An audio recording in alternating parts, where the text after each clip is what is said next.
Mais à partir du moment où tu as fait un peu la lumière en toi sur les mensonges, les erreurs, les bêtises, les rancœurs et les émotions négatives que nous portons tous, à partir du moment où tu commences à mettre un peu de lumière là-dedans, ça transmute le monde autour de toi.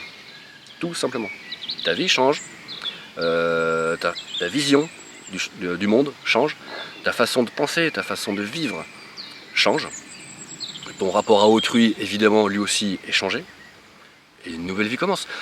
D'où la pertinence, selon moi, aussi aventureux que ça puisse paraître, mais d'où la pertinence de la thématique New Age, aussi galvaudée soit-elle, d'éveil collectif de l'humanité ou d'un saut de conscience de tout ou partie de l'humanité. De ce point de vue-là, et sur cette base-là, oui, c'est vrai. Et c'est en train de se passer. Et les Cathares le savaient. Les Cathares le savaient, parce qu'ils nous ont dit, à l'époque, au cap des 700 ans, le laurier reverdira. Le laurier, le couronnement, le laurier c'est la victoire. Le couronnement, évidemment, l'auréole, je t'explique pas le reste, chakra coronal. Voilà, donc le laurier, ça symbolise la verticalité, l'éveil, entre guillemets. Donc c'est pour notre époque. Ils le savaient, ils nous l'ont dit, au cap des 700 ans, le laurier reverdira. Ça veut dire que l'esprit redescend sur Terre. C'est l'Apocalypse. Déo Darrocher, il le savait, il l'a dit. Raymond Abellio le savait, il l'a dit. Le nouveau prophétisme. La surabondance de la grâce qui accompagne toute époque diluvienne. Selon moi, le déluge, à l'heure actuelle, c'est un déluge de feu. Ce sont les vents solaires, c'est les feux solaires qui arrosent la Terre et qui entraînent une purification et à un rythme accéléré de la Terre et de tout le monde, de chaque individu qui se rend plus... Alors évidemment, plus nous nous rendons conscients de ce phénomène, plus nous le conscientisons et plus nous l'intégrons, plus nous y participons, et nous le favorisons. Tu en prends conscience, ça va prendre un niveau d'existence, une qualité d'existence supérieure. Ça agira d'autant plus, d'autant mieux. Voilà, nous, en tout cas, nous allons vers ça.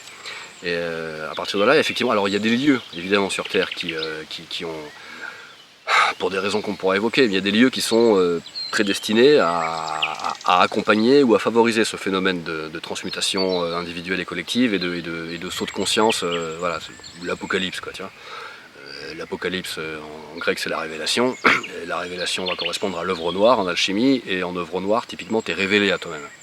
Nous sommes révélés à qui nous sommes. Les masques tombent. Tous les mensonges sont révélés. Mais ceux que nous portons tous, toi, moi, chacun, et de même que les mensonges qui gouvernent toute notre vie commune. Ce sont les mêmes à la base.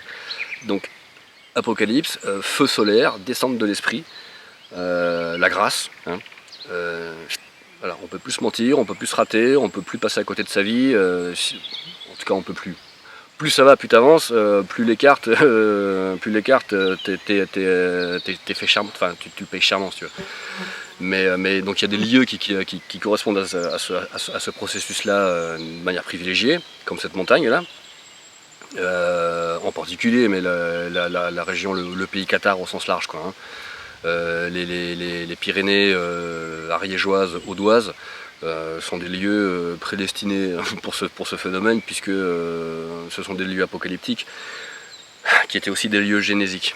En ce sens que, ça c'est la première fois que je le dis, je sais pas si c'est vrai, mais plus ça va, enfin en tout cas plus je vais vers ça, tout se passe comme si ce coin, le pays Cathare, donc des Pyrénées ariégeoises, audoises, étaient les lieux où se sont déroulés les événements mythiques et bibliques, c'est-à-dire les conflits, les grands événements des dieux et des déesses se sont passés ici.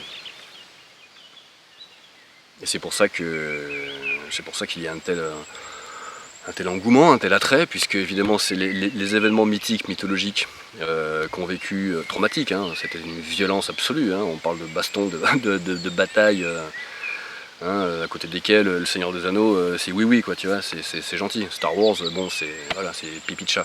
Donc ça s'est passé là, et ces événements-là ont imprégné les lieux. Ils ont implémenté la mémoire et l'information de ces événements dans la terre, dans les roches, dans les sources, dans les rivières. Il y a des roches ici, on le verra, qui sont clairement les vestiges d'une activité non humaine, ni naturelle non plus. C'est des artefacts, mais non humains. Voilà.